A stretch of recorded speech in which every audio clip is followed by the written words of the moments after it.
I'm Marilyn Cross, 76 years old, and I was lying on my back under the bathroom sink trying to loosen a rusted faucet when the phone rang. My hands were damp and cold. The wrench still clutched in my fingers. When I scrambled up to answer it, it was my son, Garrett.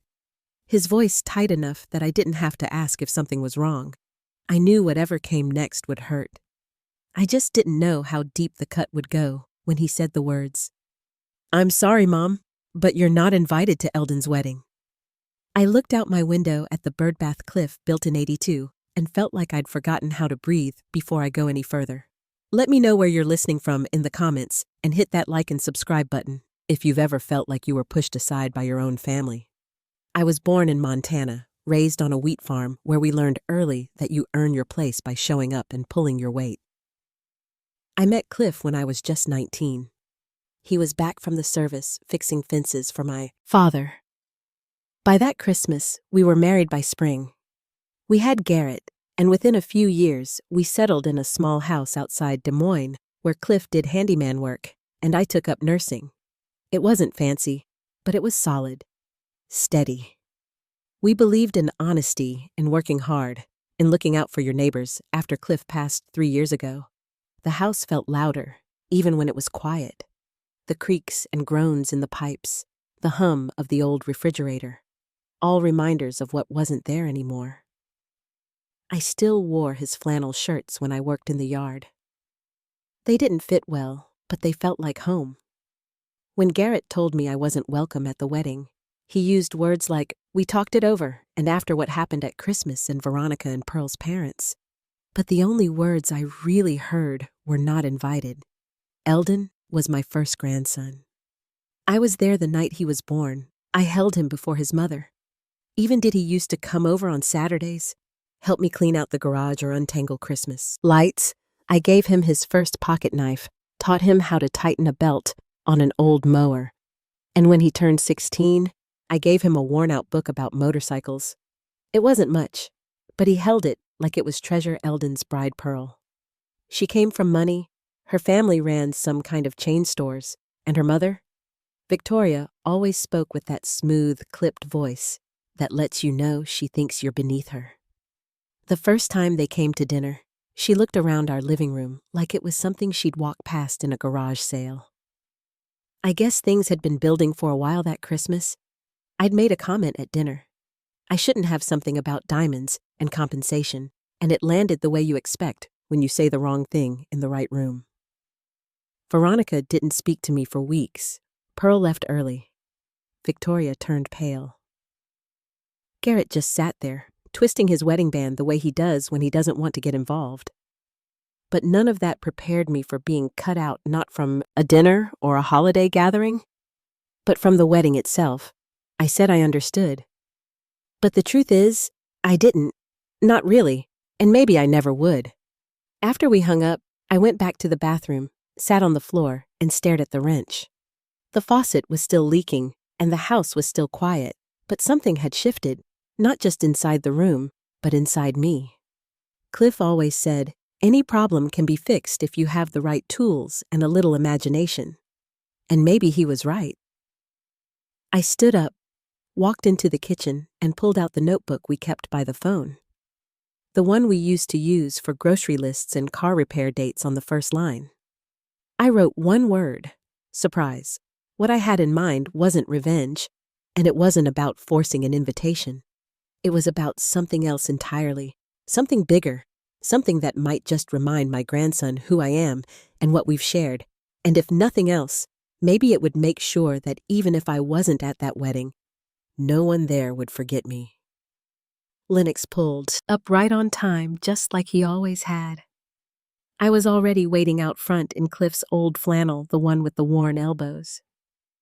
He climbed down from his pickup, nodded at me, then motioned toward the trailer hitched behind him. "Let's go see if that junkyard miracle's still waiting for us," he said. I locked the front door behind me and climbed in. Murdoch's yard sat about 15 miles out past the tracks where the county line fades into low scrub and rusted fences. We rode mostly in silence, the kind that's comfortable when you've known someone through grief and garage repairs. Lennox's hands stayed loose on the wheel, but I could tell his mind was already on the motorcycle. Mine was, too. Murdoch met us at the gate, tall man, wiry with a gray beard that looked like it hadn't met a comb in a year. He recognized Lennox right away and gave me a once-over. "So this is the lady with a taste for triumphs," he said. I shook his hand and told him what I was looking for. He didn't say much, just led us through rows of metal skeletons and towers of tires until we reached a small padlocked shed. "The good stuff's in here," he muttered as he worked the lock. Inside it smelled of oil wood and age. Murdoch walked straight to a bike covered with a weather-stained tarp and yanked it off. The dust danced in the sunlight as the lines of the frame came into view. The paint was peeling. The seat was cracked. But underneath the rust and grime, I saw it. Lennox crouched beside it.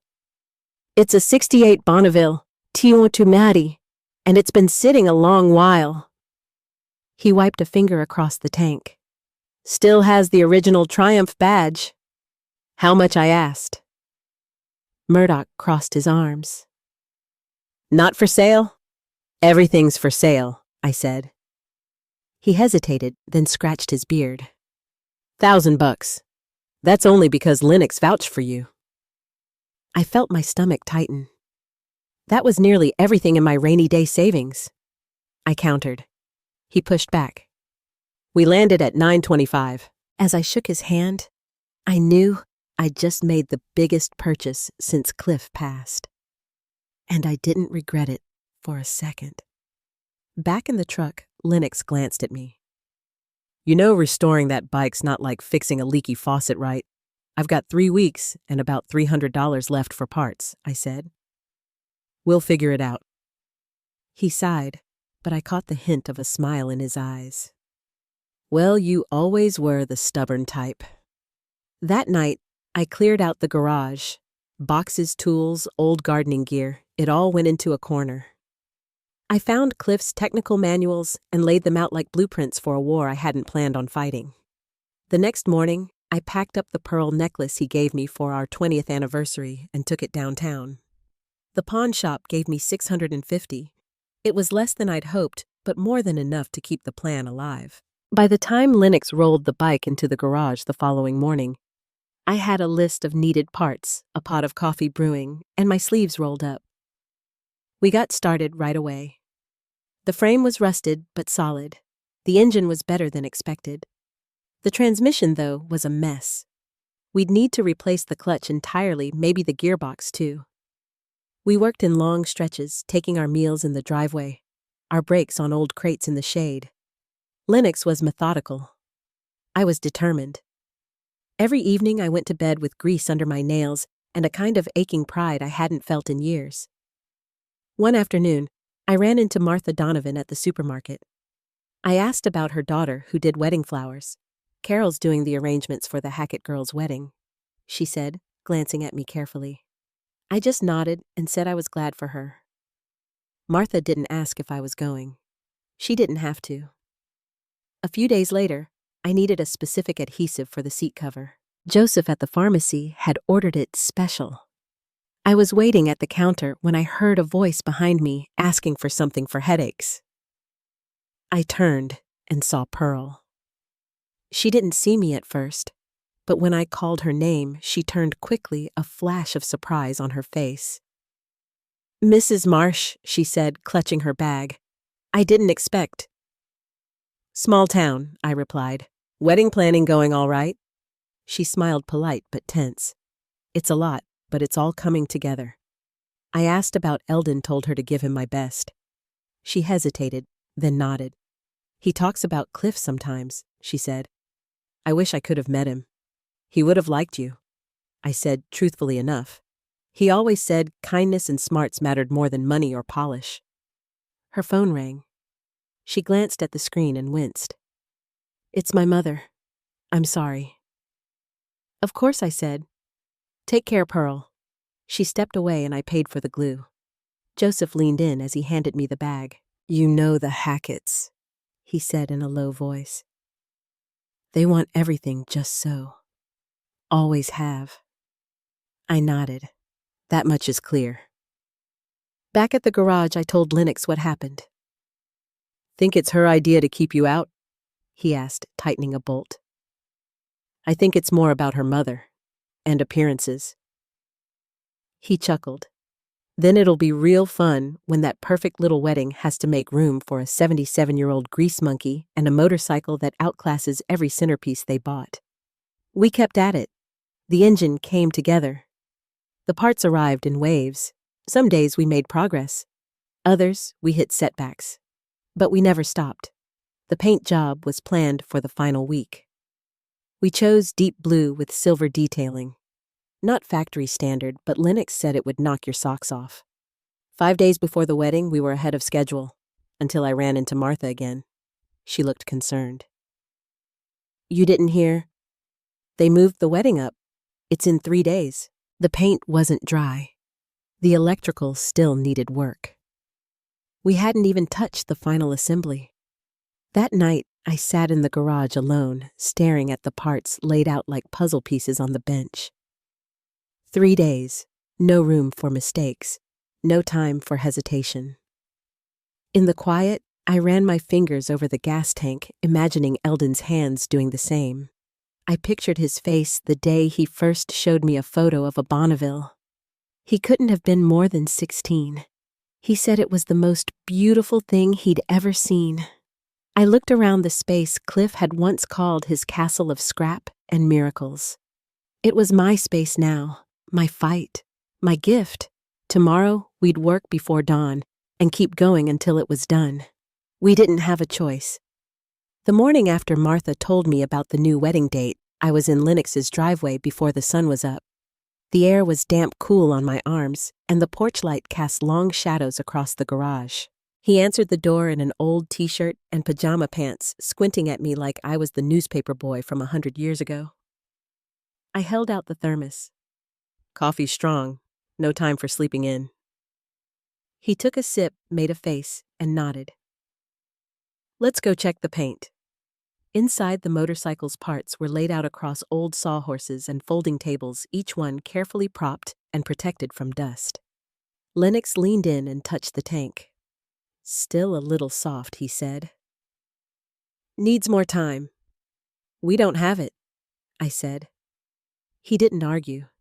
He just started preparing the wiring harness while I polished the last of the chrome pieces. For the next few hours, we didn't talk much. We just moved, fast-focused. Lennox double-checked the electricals, installed the brake lines, and tested the switches. I sanded down the fender brackets, helped align the frame mounts, and organized bolts by size across the workbench. Around noon, we sat on overturned buckets and split a sandwich. Lennox wiped his mouth with the back of his hand. "You ever going to tell me what really happened that Christmas?" he asked. I stared at the motorcycle frame. Victoria Hackett was going on about private schools and proper education. She said something about how success depends on the right start in life. Then she looked at Eldon and said, "Of course not everyone's meant for academia. Some folks are built for practical work." He shook his head. "That sounds like something." She meant it as a compliment, but it didn't sit right. I told her that practical work like what Eldon does saves lives while some with degrees just shuffle papers. And Veronica tried to change the subject, mentioned a diamond ring Garrett gave her. Then Derek Hackett said it was a cute little thing. I said, maybe some men give diamonds to make up for other shortcomings. Lennox let out a low whistle. "You didn't. I did." He chuckled, then turned serious. "And Eldon?" He didn't say anything, just looked at me like I'd ruined something. Lennox nodded. "That's not why you're doing this, though." I shook my head. It's not an apology. It's a reminder. By late afternoon, the paint was firm enough to handle. Carefully, we began fitting pieces together. The tank first, then the seat. Exhaust lights, control cables. Every part had to line up just right. By midnight, we had the frame assembled, the wheels mounted, and the motorcycle standing on its own for the first time. It wasn't done, but it was close. Lennox wiped his hands with a towel. "Let's stop here. Any more, and we'll get sloppy." I nodded. My shoulders ached. My knees were stiff. But looking at that deep blue frame, those silver accents gleaming under the fluorescent light, I felt something steady settle inside me. The next morning, I got there early again. Lennox was already installing the handlebars. "Sleep any?" he asked. "Some." He handed me the seat cushion. "Then let's finish it." We worked straight through until noon. Once everything was tightened, aligned, and checked, Lennox looked at me and held out the key. "You ready?" I nodded. He showed me where the throttle should sit, explained the quirks of older engines. I climbed on, took a breath, and pressed the kickstarter. Nothing. I tried again. Still nothing. On the fifth attempt, the engine coughed, then roared to life. Lennox raised his arms. "It runs!" The sound filled the garage, low, steady, proud. I sat there for a moment, one hand on the throttle, the other gripping the handlebar. Then I turned it off. "We did it," I said. Lennox smiled. "She's a beauty." That night, I wrote a short note. Nothing dramatic, just a line on a piece of paper. "I remember your dream. May it always be with you, as is my love. Grandma Audrey." We polished every surface until it gleamed. Adjusted the mirrors. Checked the brakes. I packed a small envelope with the registration insurance and inspection forms. Lennox secured the bike onto the trailer with clean straps, a tarp folded and ready. I planned to leave first thing in the morning, but I wasn't the only one with plans. I'd just gotten home when Doris Fletcher, my neighbor with a gift for showing up at the worst moments, was waiting on my porch. "Have you heard?" she asked, lowering her voice. "What now?" "Doris, the florist canceled. Sick. Victoria Hackett is beside herself. They're scrambling to fix it by tomorrow." I thanked her and went inside. I didn't want to hear more. That night, I sat by the window and watched the lights in the garage flicker off as Lennox closed up. The motorcycle was ready, the plan was set, but doubt crept in all the same. What if Eldon didn't want the gift? What if he saw it as some kind of guilt offering? What if Pearl thought I was trying to cause more trouble? I looked up at the photo on the wall. Me, Cliff, and a young Eldon, maybe 8 years old, standing beside a battered Ford we'd fixed together. His arms crossed, that proud little smirk on his face. He'd said, "Grandma, I'm gonna be like Grandpa. I'm gonna fix things." Maybe tomorrow I'd remind him that he already had. The morning of the wedding, I was up before first light. The sky outside was still that soft gray-blue quiet and undecided. I dressed in a navy slacks and blouse set I'd saved from Cliff's retirement dinner. Nothing too bold, nothing flashy, just neat, respectful.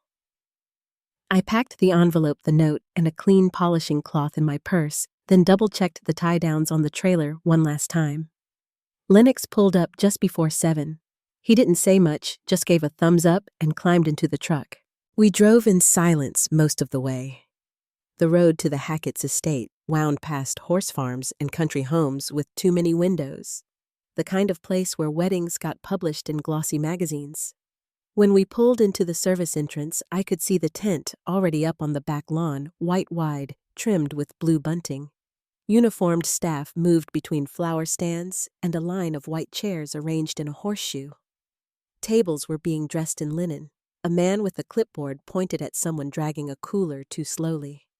I handed Lennox a folded paper with the name of the delivery contact on it. "If anyone asks, I said we're with Fletcher Rentals. Motorcycle display for the photo area." He nodded once and backed the trailer carefully around to the side path where tall hedges blocked the view from the main lawn. A girl in a headset came running toward us, flustered and out of breath.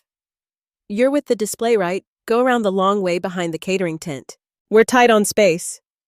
Lennox just smiled and did what she said. We unloaded the bike with quiet hands, easing it off the trailer like it was something sacred. Once the kickstand hit grass, Lennox gave the throttle a quick test. It purred low and steady. He polished a smudge from the gas tank while I folded the tarp and tucked it under the trailer.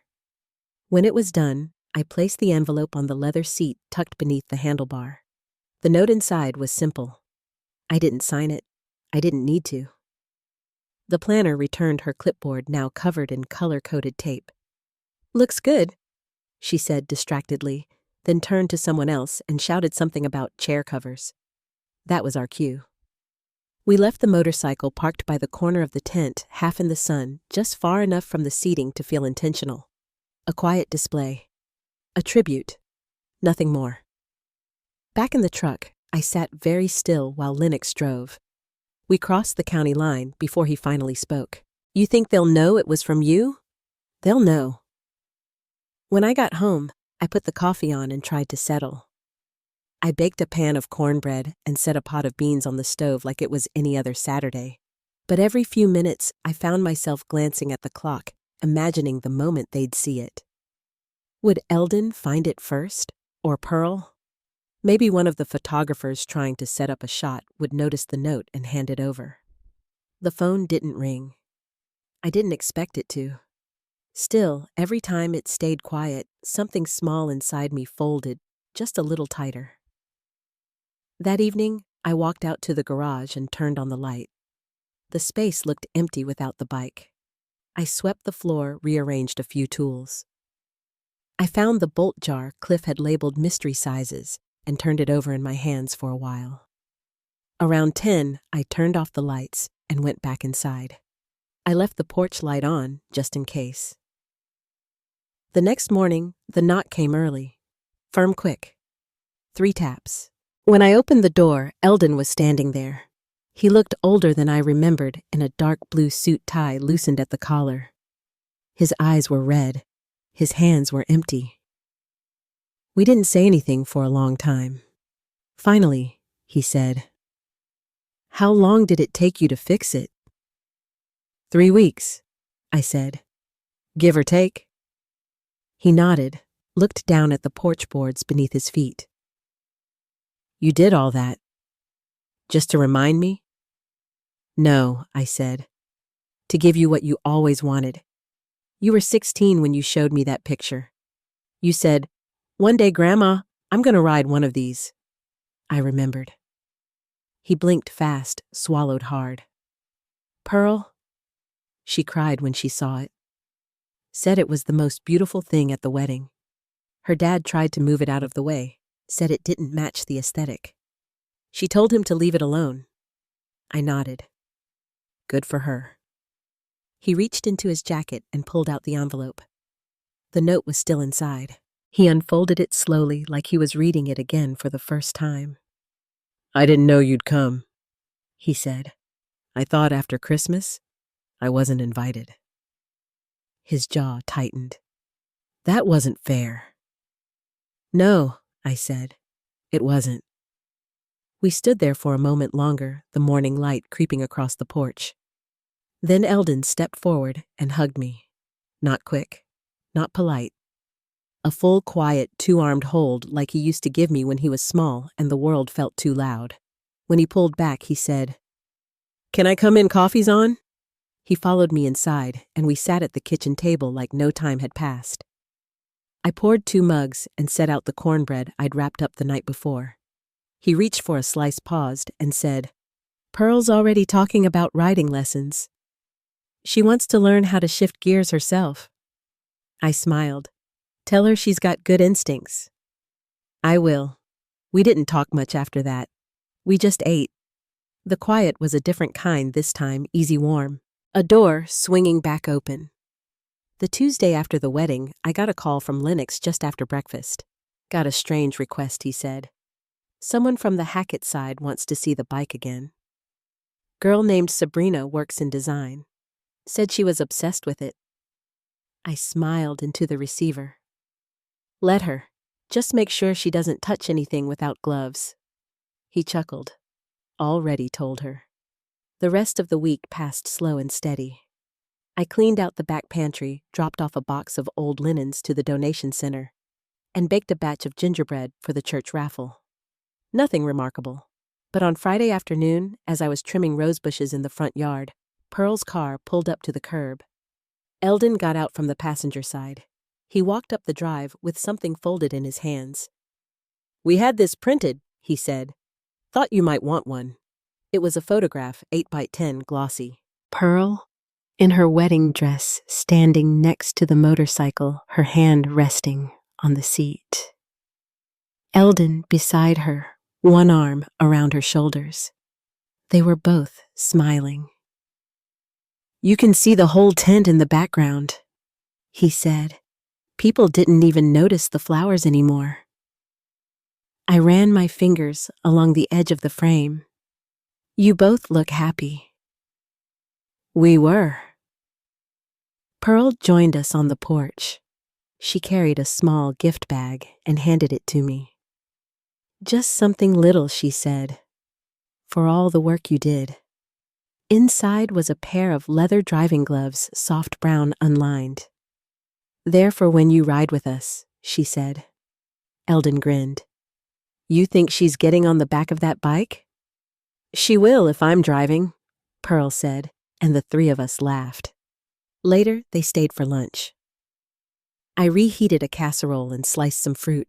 It wasn't fancy, but no one seemed to mind. We ate at the kitchen table, sun streaming in through the window, like it used to be when Eldon was young. After they left, I placed the photo on the mantel next to a picture of Cliff holding up a giant catfish he'd caught years ago. The two images didn't match in color or frame, but they belonged there side by side. That evening, just as I was finishing dishes, the phone rang again. This time, it was Martha. "I heard you were at the wedding," she said. "I wasn't at the wedding." "Well, your motorcycle sure was. You should have seen Victoria's face. She called it an eyesore. She's entitled to her opinion." "You're a brave woman," Martha said. "I'll give you that." A few days later, I got another surprise. A letter arrived from Veronica. Thick cream envelope calligraphy on the front. Inside was a note, Aunt Audrey. The motorcycle was breathtaking. "I'm sorry for how things were handled over the holidays. I didn't realize how hurt you must have been. Thank you for what you did for Eldon, for all of us. You reminded me that gifts of the heart are the ones that last. With gratitude. Veronica." I folded the letter and placed it in the drawer where I kept Cliff's old pocket knife and a few other small things that mattered. A week passed, and then another. Eldon called once to ask about adjusting the clutch. Pearl sent me a picture of herself in a helmet captioned "First lesson done," only stalled 3 times. One morning, I heard the rumble of the motorcycle coming down the street. I opened the front door just in time to see it pull into the drive. Eldon cut the engine and pulled off his helmet. "Thought I'd take the long way home from the shop," he said. "Want to see how she's holding up?" "She sounds good." He patted the gas tank. "Smooth ride." I stepped outside and handed him a mason jar of sweet tea. "Stay for a bit."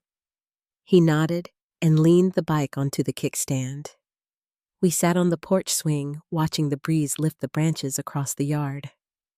A couple of kids rode past on bicycles, yelling something about baseball tryouts. Eldon sipped his tea and set the jar on the railing. "I've been thinking," he said, "about starting a small shop. Not big. Just a place where people can bring old things back to life. Like your grandfather's place." He nodded. "Like that. You'd be good at it. I want to name it after him. Cliff's Garage. You think that'd be all right? I think he'd be honored." We sat a while longer talking about tools, permits, and paint colors. He asked if I'd help him sort through some of the old things in the garage, said he needed advice on what to keep and what to let go. As he stood to leave, he looked at me and said, "I don't know if I ever told you, but when I was little, I used to think you had magic. Not the fairy tale kind. Just, you always knew how to fix what was broken." I didn't answer. Just walked with him to the bike, watched him ride off slow and steady down the road. The sound of the engine lingered for a while, low and warm, like it had found its place again. It was nearly 2 months later when I pulled into the empty lot beside the old feed store and stepped out of my truck. A new sign hung crooked from the front awning, Cliff's Garage, small engines, big heart. The words were hand-painted, the blue letters still a little uneven. Eldon had done them himself. The inside still smelled of sawdust and rubber, a mix that reminded me of every garage Cliff had ever worked in. Half the floor was still unfinished, but the workbench was set up and a few tool chests lined the back wall. Eldon was bent over a carburetor, sleeves rolled, grease on his hands, humming something under his breath. "You didn't hang the level I gave you," I said, stepping inside. He turned, startled, then smiled. I eyeballed it. I shook my head. "I can tell." He handed me a rag and nodded toward the corner where a battered red lawnmower sat beside a torn-up generator. "You feel like getting your hands dirty." We spent the next few hours working side by side, mostly in silence. Every so often, one of us would ask for a socket or hold something steady. By mid-afternoon, the sun had shifted, casting long bars of light across the concrete floor. When we broke for lunch, he unwrapped a pair of sandwiches from a brown paper sack. "Pearl made them," he said. "Chicken salad. No raisins, just like you taught her." We sat on the back step, eating and watching a pair of squirrels chase each other across the utility lines. Eldon sipped from a thermos, then reached into his pocket and pulled out a folded brochure. "I've been thinking about turning the back room into a training space. Offer free workshops, teach folks how to do basic maintenance. Oil changes, brake pads, stuff like that. You'll need insurance." He nodded. "I already called about it, and permits, and the county codes." I looked at him. "You've really thought this through." "I want to do something that matters," he said. "Something good. I didn't always get it right with you. But I want to start showing up now." The wind picked up a little tugging at the edge of the brochure in his hand. I reached over and held it down. "I'd like to help," I said. The next few weeks were a flurry of small beginnings. I helped him write flyers, make a supply list, and measure shelving for donated tools. Lennox dropped off a box of socket wrenches and a barely used power drill. Pearl stopped by with a batch of muffins for the volunteers. And on the morning of the open house, we arrived early to lay out folding chairs and wipe down every surface twice. By 10, a few people had trickled in. By noon, the back room was full. A man with oil-streaked jeans asked about engine timing. A woman from the high school brought her nephew, who had never held a wrench. Eldon walked them through every step, steady and patient, like he'd been doing it for years. During a break, I watched from the doorway as he showed a teenager how to bleed brake lines. His tone was even, his hands sure. Cliff would have been proud. When the day was done and the chairs were stacked, Eldon walked over with a clipboard full of sign-ups. 14 people want to come back next weekend," he said. 3 offered to help teach. One of them used to be a mechanic in the service. I nodded. "Looks like you're building something." I had a good teacher. We locked up the garage together, the evening light settling over the lot. As we stood by our cars, Eldon turned and said, "You know that photo you gave me, the one of Pearl with the bike?" "Yeah." She framed it. "It's hanging in our living room now, right under the wedding portrait." I smiled. "It belongs there." He hesitated for a moment, then reached into his coat and pulled out a folded piece of paper. "There's something I want you to have." I took it and unfolded it slowly. It was a deed partial ownership. 50% of Cliff's Garage, signed and notarized. "I can't take this," I said. "Yes, you can. You helped build it." He placed the pen in my hand and waited. The ink felt heavy as it dried. He hugged me again before he left, just like he had on the porch that morning after the wedding. Only this time, it didn't feel like something beginning. It felt like something rooted. The wind picked up as I stood there alone, fluttering the sign overhead. I looked up at it, slightly crooked, a little rough around the edges, but standing strong. The invitation came in a pale blue envelope, the kind Pearl used for formal things, birthdays, thank you notes, holiday cards. My name was written in soft gray ink, and the return address was the garage, not their house. I stood at the kitchen counter holding it unopened for a full minute before I finally slid my thumb under the flap. Inside was a simple card. You are warmly invited to the grand opening celebration of Cliff's Garage, it read, in honor of community repair and the people who taught us both. Saturday at 5 p.m. Refreshments provided. Family welcome. Underneath in Eldon's handwriting was a line that said, "You are always the heart of this place. Please be there." I arrived early. The parking lot was already half full and the windows glowed with soft yellow light. Someone had strung white lights along the roofline and tucked mason jars filled with wildflowers along the walkway. A hand-painted welcome sign leaned against the front door, with 2 names listed underneath Eldon Cross and Marilyn Cross. Inside the back room had been transformed. Folding tables were covered in navy cloth, topped with plates of sandwiches, bowls of fruit, and trays of cookies arranged in neat circles. The workshop walls held framed photos, Cliff tightening bolts on a lawn tractor, Eldon holding up a spark plug at age 7, a shot of me standing with grease-streaked hands beside a moped. Pearl greeted me by the door, her hand warm and steady. "You look beautiful, Marilyn," she said. Eldon's been checking his watch every 10 minutes. I smiled. Well, I wouldn't miss it. She led me through the room, stopping to introduce me to neighbors and customers I hadn't seen in years. A woman from the city council, a teacher from the high school, a father with 2 young daughters, both clutching tiny screwdrivers from the garage's new kid toolkits. Just after 5, Eldon stepped up to the front with a small microphone. He wore dark jeans and a clean shirt with the garage's logo stitched above the pocket. His voice trembled slightly at first, but steadied as he spoke. When we started this, he said it was about fixing engines. But it became about something more, about people, about passing things down, and about learning from our mistakes. He paused, eyes scanning the room. Then he looked at me. I wasn't always fair to the people who gave me the most. And tonight, I want to thank the person who showed me what real generosity looks like, who taught me to use both hands and a clear head, who stood by me when I didn't deserve it. He motioned for me to come forward. My feet felt heavy, but they carried me through the rows of folding chairs until I stood beside him. He reached into a box behind the table and pulled out a small silver plaque. Cliff's Garage, it read. Founded by Eldon and Marilyn Cross in honor of those who fix things by hand and by heart.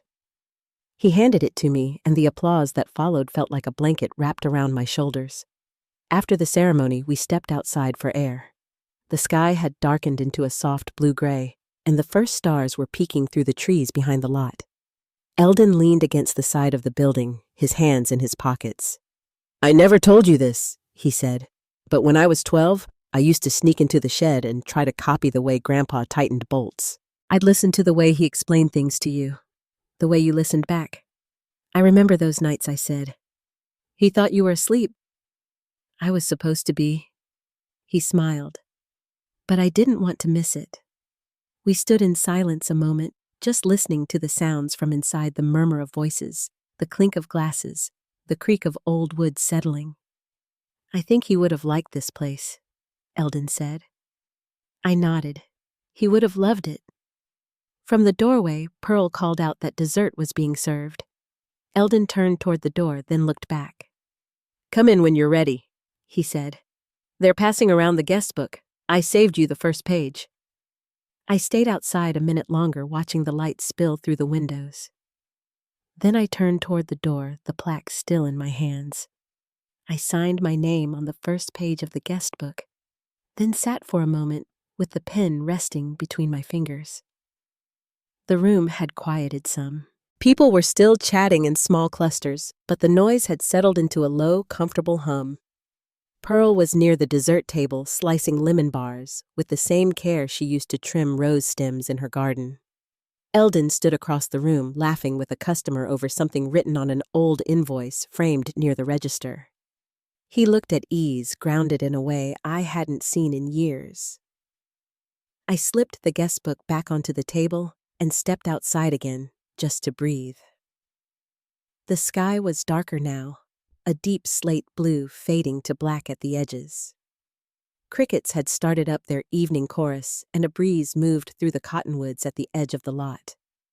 That plaque still rested in my hands. I ran my fingers along the engraved letters, remembering the way Cliff used to mark his tools with a little etching tool, just his initials always in the same corner. Nothing flashy, just enough to say, "This is mine, and I take care of it." For a long time, I had carried the weight of what was taken from me, not just the land or the garage or the years I poured into that place, but the recognition, the dignity, the part of me that built something from nothing and was told to step aside. But standing there, in the warm air, hearing my name spoken with pride, I realized something had shifted. Not just in Eldon, but in me too. I wasn't chasing an apology anymore. I wasn't waiting for someone to say I was right. I knew what I had given. I knew who I had been through all of it, and I was still here. Back inside, a group had gathered for a photo. Pearl waved me over, motioning for me to stand beside her. Eldon stepped in on the other side, placing his hand lightly on my shoulder. The camera flashed, and for once, I didn't feel like a ghost in the background. I felt like part of the picture.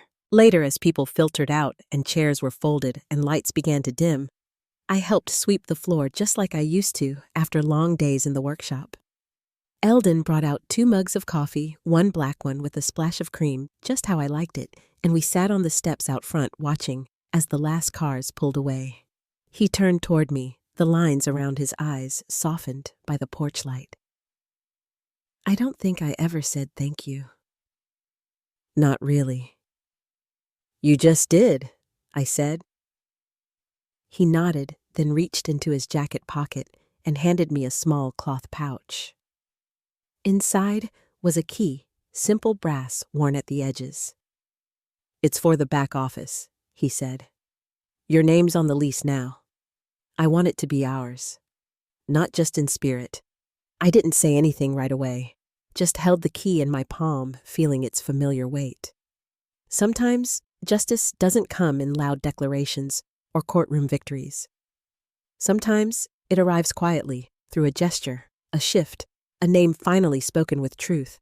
And sometimes, the greatest power we hold is simply refusing to disappear. If you've ever built something with your own hands and had someone try to take it from you, I hope you know this. Your worth isn't up for debate. It lives in the work you've done, in the people you've helped, and in the legacy that can't be erased. Thanks for listening to my story. If it reminded you of your own strength, or someone else's, feel free to share it with someone who needs it. And if you'd like to hear more stories like this, I'll be right here.